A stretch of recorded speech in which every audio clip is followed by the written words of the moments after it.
आशा भरी नारी। ये TWR इंडिया की प्रस्तुति है।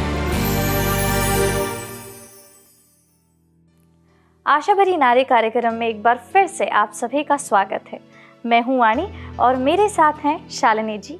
और आज के इस शो में हम आप सबके साथ में प्रेम के बारे में बात करने जा रहे हैं। अरे ये तो अभी से बहुत दिलचस्प लग रहा है वानी। मुझे लगता है कि प्रेम शब्द सबसे गलत समझे जाने वाला एक शब्द है और अलग अलग लोग इसको अलग अलग चीज़ों के साथ जोड़ते हैं। आप बिल्कुल सही कह रही हैं शालिनी जी। ये बिल्कुल उसी प्रकार है जैसे एक माँ अपने बच्चे के बारे में सोचती है, या एक युवा अपने किसी खास के बारे में सोचता या सोचती है, या एक पशु प्रेमी अपने पालतू जानवर के बारे में सोचते हैं। बिल्कुल सही। तो फिर प्रेम क्या है? क्या ये एक एहसास है या एक भावना है, एक प्रतिबद्धता है या एक रवैया है? हम सभी चाहते हैं कि हमसे प्यार किया जाए, हमें प्रसिद्ध किया जाए, हमारा गुणगान हो और कोई ऐसा व्यक्ति हो जो हमें स्वीकार करे। चाहे हम कुछ भी हों, हम चाहते हैं कि हमारे पास लोग हों ताकि जब हमारे रास्ते में समस्याएं आएँ तो हम उनसे सहायता ले सकें। हम किसी ऐसे व्यक्ति को चाहते हैं जिससे हम अपने राज यानी रहस्य को सुरक्षित रख सकें। बिल्कुल ठीक बात कही आपने शालिनी जी। हर दिन अनगिनत लोग आई लव यू शब्द को बोलते हैं। प्रेम पर आधारित लाखों गाने, किताबें और फिल्में हैं। हम अक्सर लोगों को कहते सुनते हैं कि प्रेम से ही जीवन चलता है। हम प्रेम को महसूस करने, प्रेम में होने, प्रेम को खोने की बात करते हैं। तो शायद यह एक एहसास से कहीं बढ़कर है। जी हाँ, पहला कुरिन्थियों 13 प्यार को कार्रवाई करने और कार्रवाई के पीछे रवैये दोनों के रूप से वर्णित करता है। प्रेम सबसे बड़ा उपहार है जो परमेश्वर ने हमें दिया है। बिना शर्त प्रेम की अवधारणा बहुत ही मनमोहक है। देखिए शालिनी जी, यहाँ पर जब हम प्रेम की बात कर रहे हैं तो हम मनुष्यों का प्रेम शर्तों पर आधारित होता है। हम इस आधार पर कि कोई हमारे लिए क्या करता है या क्या नहीं करता है उसके हिसाब से प्रेम करते हैं। लेकिन परमेश्वर ऐसा प्रेम नहीं करता। जब हम उसकी संतान होते हैं तो वह हमसे प्रेम करता है क्योंकि वो खुद प्रेम है।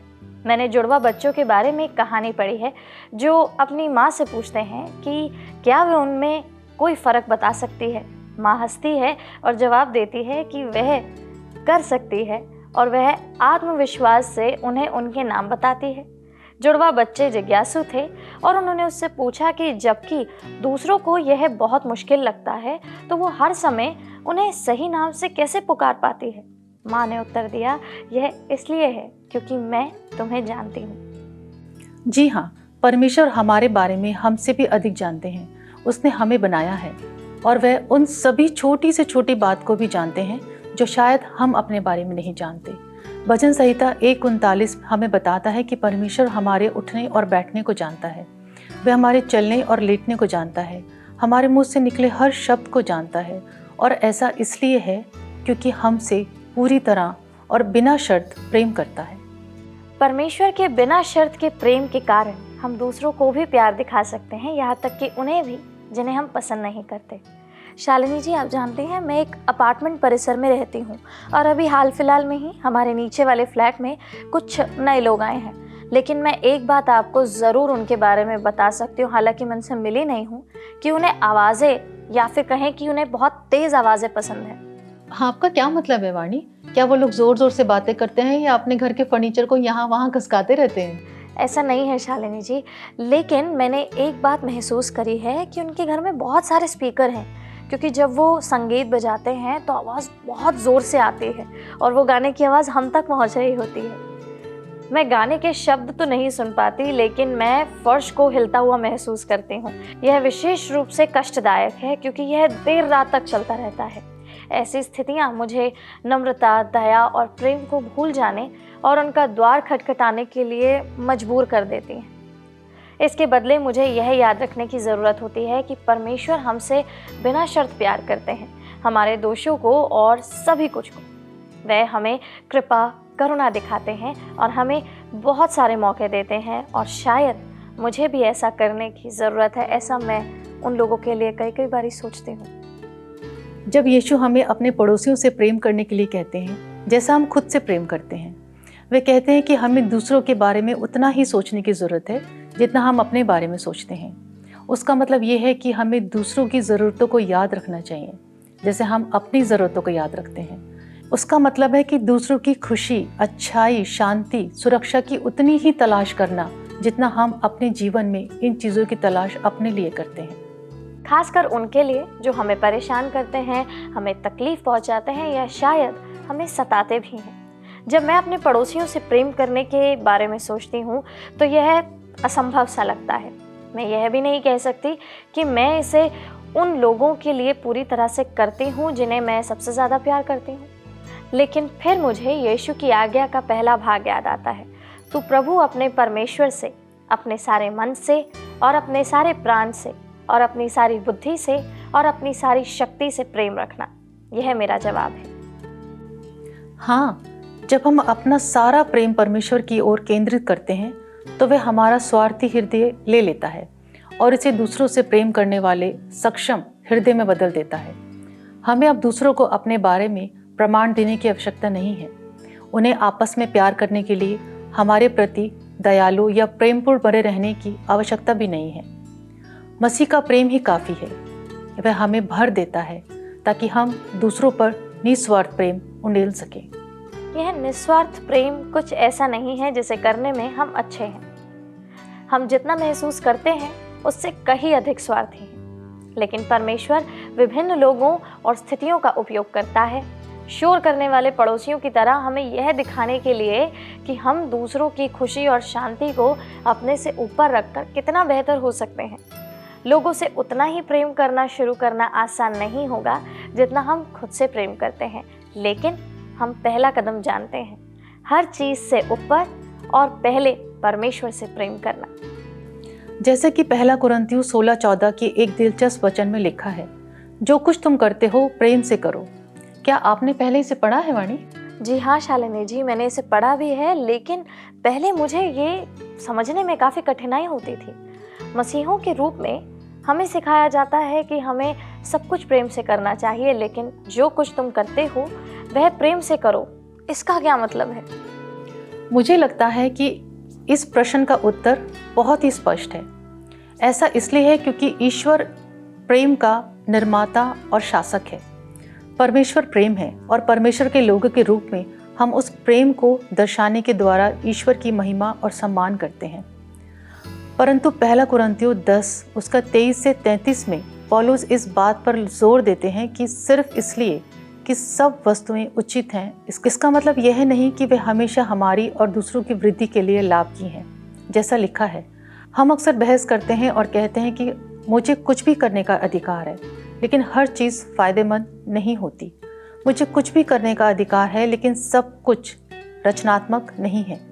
बाइबल हमें याद दिलाती है कि हमारे शब्द और हमारे कार्य हमेशा दूसरों की भलाई के लिए ही होनी चाहिए। यह बात तो बहुत दिलचस्प है शालिनी जी। आप जानते हैं कि मुझे पूरी तरह ईमानदार होने पर खुद पर गर्व है।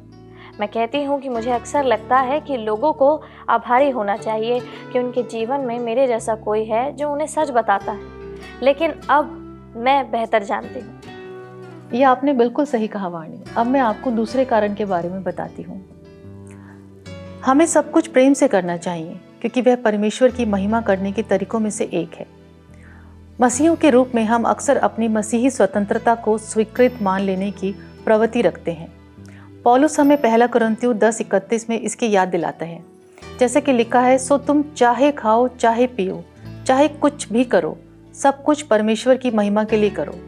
इस पद का अर्थ है कि जब हम अपने पड़ोसियों के साथ मेल जोल करते हैं तो हमें एक दूसरे का सम्मान और प्रेम करना चाहिए और ईश्वर से प्रेम करना चाहिए। सब कुछ परमेश्वर के प्रति प्रेम और प्रेम पर केंद्रित होना चाहिए। यह मुझे पहला कुरिन्थियों 13:4-8 की याद दिलाता है। प्रेम धीरजवंत है और कृपाल है। प्रेम डाह नहीं करता, प्रेम अपनी बढ़ाई नहीं करता और फूलता नहीं। वह अनरीति नहीं चलता, वह अपनी भलाई नहीं चाहता, झुंझलाता नहीं, बुरा नहीं मानता, कुकर्म से आनंदित नहीं होता, परंतु सत्य से आनंदित होता है। वह सब बातें सह लेता है, सब बातों की प्रतीति करता है, सब बातों की आशा रखता है, सब बातों में धीरज धरता है। प्रेम कभी टलता नहीं, भविष्यवाणियाँ हों तो समाप्त हो जाएंगी, भाषाएं हों तो जाती रहेंगी, ज्ञान होए तो मिट जाएगा। आमीन। अंत में सब कुछ प्रेम में होना चाहिए, क्योंकि हमें मसीह का अनुकरण करने या उसके समान बनने की आवश्यकता है। दूसरों से प्रेम करने के द्वारा हम एक दूसरे को उसी प्रकार प्रोत्साहित कर रहे हैं जिस प्रकार पौलुस मसीह कुरिन्थियों को मसीह का अनुकरण करने और प्रेम से प्रेरित होने के लिए प्रोत्साहित करता है। आपको ये पद याद है, मैं तुम्हें एक नई आज्ञा देता हूँ, एक दूसरे से प्रेम रखो, जैसा मैंने तुमसे प्रेम रखा है वैसा ही तुम भी एक दूसरे से प्रेम रखो। यदि तुम आपस में प्रेम रखोगे तो इससे सब जानेंगे कि तुम मेरे चेले हो। जब हम सब कुछ प्रेम से करते हैं तो हम एक दूसरे से भी प्रेम कर रहे होते हैं, यहाँ तक कि वे भी जिन्हें हम पसंद नहीं करते। सब कुछ प्रेम से करने का मतलब है लोगों से प्रेम करना और उन चीज़ों से प्रेम करना जो हम करते हैं जो लोगों से संबंधित नहीं है। लेकिन शालिनी जी, इससे आपका मतलब क्या है? वाणी, मान लीजिए कि आपको एक दिन अपने परिवार के कपड़े धोने हैं। सब कुछ प्रेम से करने का मतलब है प्रेम से कपड़े धोना, क्योंकि वह हम चाहते हैं कि हमारे परिवार के पास साफ कपड़े हों और क्योंकि हम चाहते हैं कि उनके लिए वह सब कुछ हो जो सबसे अच्छा है। कार्यालयों में अपने दैनिक कार्यों के साथ हम ऐसा ही करते हैं। अगर हम प्रेम से काम करेंगे तो लोग देखेंगे कि हम कैसे काम करते हैं और हम इस तरह की कार्यनीति के कारण उदाहरण बन जाएंगे जो हमारे पास है। यीशु जब इस संसार में आए थे तो भी वे ऐसा ही करते थे। उन्होंने छोटे से छोटे काम को भी प्रेम से किया और हमें उनके लिए उनके जैसा ही बनना है। हमें हर काम को प्रेम से करना है, क्योंकि परमेश्वर प्रेम के स्वामी हैं। वह परमेश्वर की महिमा करने का हमारा तरीका होना चाहिए और प्रेम से सब कुछ करने से हम मसीह की तरह बन जाते हैं। हमें अपने जीवन में छोटी और बड़ी चीज़ों से प्रेम का अभ्यास करना सीखना होगा, ताकि हम अपने लिए परमेश्वर की योजनाओं को पूरा कर सकें। प्रेम का अभ्यास करने की बात करें तो ईश्वर का प्रेम दूसरों में रुचि रखने वाला है।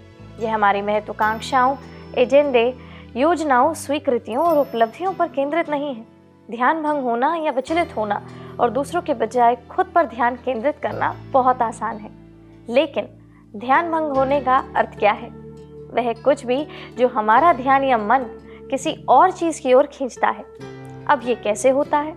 इसका एक सामान्य उदाहरण है, किसी से मिलने का इंतज़ार करते समय हमारे पास कुछ खाली समय हो सकता है और परमेश्वर से किसी ऐसे व्यक्ति के लिए पूछने के बजाय जिससे हम बात कर सकते हैं या प्रार्थना कर सकते हैं, हम अपने उस खाली समय को नवीनतम समाचार, फ़ोन अधिसूचनाएं, सोशल मीडिया पोस्ट या मनोरंजन के किसी अन्य रूप देखने में बर्बाद कर देते हैं। आप सही कह रही हैं वाणी, हम सब ने ही ऐसा किया है और इस तरह की आदतों में पड़ना आजकल बहुत आसान है, क्योंकि ये सब हमारी उंगलियों पर उपलब्ध है। लेकिन हम अपने सामने वाले व्यक्ति को देखकर उससे बातचीत या प्रेम नहीं करते। मुझे यकीन है कि हम सभी यीशु की तरह प्यार करना चाहते हैं। हाल के अध्ययनों से पता चला है कि जो लोग मजबूत स्वस्थ समुदाय का हिस्सा हैं, वे वास्तव में शारीरिक, भावनात्मक और मनोवैज्ञानिक रूप से स्वस्थ होते हैं और अच्छा करते हैं। जब बात दूसरों से प्रेम करने की आती है तो चर्च में एक महिला है जो मुझे प्रेरित करती है।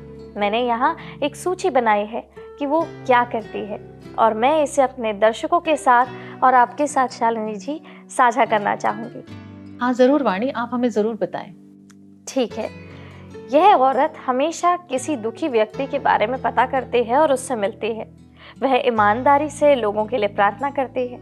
वह हमेशा धैर्यपूर्वक समझाती है या सुनने के लिए समय निकालती है और अक्सर वह करती है जो करने की आवश्यकता होती है, चाहे उसका खुद का खर्चा कुछ भी क्यों ना हो। कई मौक़ों पर मैंने उसे गलत होने पर माफ़ी मांगते हुए सुना है। यह महिला उदार, सकारात्मक, उत्साह बढ़ाने वाली और हमेशा कृतज्ञता से भरी होती है। उनका जीवन ईश्वर के प्रेम का प्रतिबिंब है। वह जो काम करती है वह शायद इतना छोटा है लेकिन मजबूत है और प्यार में किए गए हैं, और इसी बात से सारा फर्क पड़ता है। ये तो बहुत ही सुंदर बात है वाणी, और अब मैं बहुत प्रेरित हूँ। बाइबल कहती है कि ईश्वर प्रेम है। परमेश्वर ने हमें उसके साथ संबंध बनाने के लिए बनाया है और वह हमें अनुग्रह प्रदान करता है। शालिनी जी, अब मैं आपको एक और कहानी बताने वाली हूँ। यह कहानी यीशु ने हमें परमेश्वर के प्रेम और उसके अनुग्रह के प्रस्ताव को समझाने में यह कहानी यीशु ने हमें परमेश्वर के प्रेम और उसके अनुग्रह के प्रस्ताव को समझने में मदद करने के लिए बताई थी। यह एक ऐसे पिता की कहानी है जिसके 2 बेटे थे। यह पिता एक महान और प्रेम करने वाले पिता थे, लेकिन एक समय ऐसा आया जब छोटे बेटे ने फैसला किया कि बस अब वह काफ़ी घर में रह लिया है। उसने सोचा कि घर से बाहर की दुनिया कुछ बेहतर होगी और वह उसकी तलाश में जाना चाहता था। वह अब अपने पिता के तरीके से नहीं जीना चाहता था। वह अच्छा होने और नियमों का पालन करने से थक गया था। वह अपने पिता के पास गया और कहा, पिताजी, मैं जा रहा हूँ और मैं कभी घर नहीं आऊँगा। यदि मैं यहाँ रहता तो आप अपने मरने पर अपनी विरासत का आधा हिस्सा मुझे देते, इसलिए मैं चाहता हूँ कि तुम मेरा वो हिस्सा अभी दे दो। दरअसल वह कह रहा था, पिताजी, काश आप मर जाते। यह बड़ी हैरानी की बात थी दर्शकों कि उसके पिता अपने बेटे की स्वतंत्र इच्छा का इतना सम्मान करते थे, यहाँ तक कि बुरा चुनाव करने पर भी उन्होंने कहा, हाँ ठीक है बेटा, और अपने बेटे को पैसे दे दिए। अपना हिस्सा लेकर वह बेटा घर छोड़कर चला गया और एक दूर देश में जाकर एक ऐसा जीवन जीने लगा जो उसके पिता द्वारा सिखाई गई हर बात के बिल्कुल विपरीत था। उसने अपने पिता का सारा पैसा लड़कियों पर, शराब पर और ना जाने कितनी कितनी बुरी चीज़ों पर बर्बाद कर दिया। उसने कुछ समय तक इसका आनंद तो लिया, लेकिन जल्दी उसके सारे पैसे खत्म हो गए और उसने देखा कि जब वह पार्टियों में पैसा खर्चने के लायक नहीं रहा तो उसके दोस्तों ने भी उसमें दिलचस्पी लेना बंद कर दिया। अब उसके हाथ में कुछ भी नहीं बचा था। उसका जीवन ढलान पर जाने लगा और आखिरकार जब उसे सुअरों को चराने का काम मिला तो वह बहुत नीचे गिर गया। यह बहुत भयंकर बात थी। उसने महसूस किया कि उसके पिता के नौकरों के साथ उससे बेहतर व्यवहार किया जाता था, इसलिए उसने घर लौटने का फैसला किया। उसने मान लिया था कि उसके पिता उसे एक बेटे के रूप में तो कभी स्वीकार नहीं करेंगे, लेकिन उसे उम्मीद थी कि शायद उसके पिता उसे नौकरी देने के लिए काफ़ी दयालु होंगे और उसे खेत पर काम करने देंगे। घर लौटते समय वह उस बात का अभ्यास करता जा रहा था जो उसने सोचा था कि मिलने पर वह अपने पिता से कहेगा, पिता, मैंने स्वर्ग के विरुद्ध और तेरे विरुद्ध पाप किया है। मैं अब आपका बेटा कहलाने के लायक नहीं हूँ, लेकिन मुझे एक मजदूर के समान रख लें। वह नहीं जानता था कि जिस क्षण वह चला गया था उसी समय से उसका पिता हर दिन हर समय सामने के बरामदे में बैठा सड़क को देखता रहता था। वह प्रार्थना करता रहता था और उसे आशा थी कि उसका बेटा एक ना एक दिन घर जरूर लौट आएगा।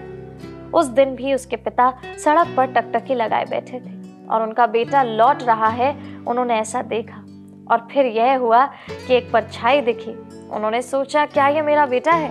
पिता की सांसें थम गई। हाँ, यह उसी का बेटा था और पिता उछल पड़ा।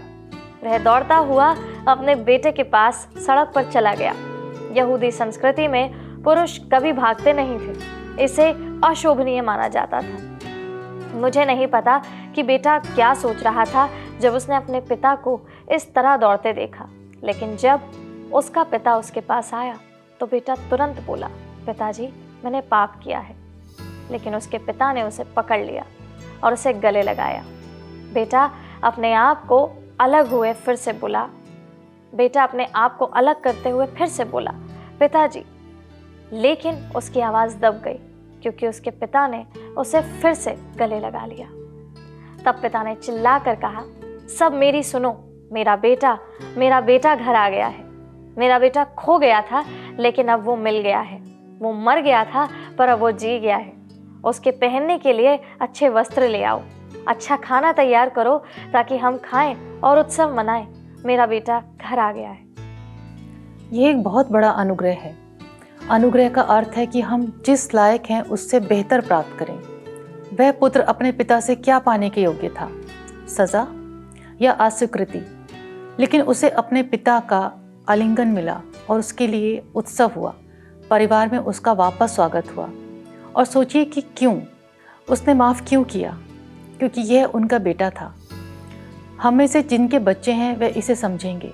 हम बच्चों के लिए कुछ भी करेंगे और वे ऐसा कुछ भी नहीं कर सकते कि हम उन्हें प्यार करना बंद कर दें। वे परमेश्वर हैं, वे परमेश्वर का प्रेम है। दर्शकों, परमेश्वर एक महान और प्रेम करने वाले पिता हैं और इससे कोई फर्क नहीं पड़ता कि हम कहाँ क्या कर रहे हैं या हमने क्या किया है, वे हमारे लिए कुछ भी करेंगे। हम कुछ भी ऐसा नहीं कर सकते जिससे वह हमसे प्रेम करना बंद कर दें। रोमियो 8:38 कहता है, ना मृत्यु और ना जीवन, ना स्वर्गदूत और ना प्रधानताएं, ना वर्तमान की कोई वस्तु और ना भविष्य की कोई वस्तु, ना आत्मिक शक्तियाँ हमें परमेश्वर के प्रेम से अलग कर सकती हैं। बहनों, यहाँ हम उस गीत को याद कर सकते हैं जिसे हमने बच्चों के रूप में गाया था। Jesus loves me this I know, for the Bible tells me so. बड़े होने के बाद भी ये अच्छा है। परमेश्वर का प्रेम निस्वार्थ है और ये गलतियों की कोई सूची नहीं रखता। ऐसा समय आएगा जब हम अपने तरीके से चीज़ें करना चाहते हैं या अपने तरीके से जवाब देना चाहते हैं, लेकिन हमें चुनना होगा। हमें यीशु की तरह प्रेम करने का चुनाव करने की आवश्यकता है। दूसरों से प्रेम करना चुनें जैसे परमेश्वर हमसे प्रेम करता है और हम उसके प्रेम को अपने द्वारा चमकने देना चुनें। अगर आपको आज का कार्यक्रम पसंद आया हो तो स्क्रीन पर आ रहे नंबर पर हमें मिस कॉल ज़रूर दीजिए। तो अगले हफ्ते मिलते हैं। परमेश्वर आप सबको आशीष दे।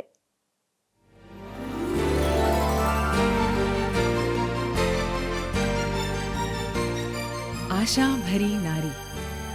ये TWR इंडिया की प्रस्तुति है।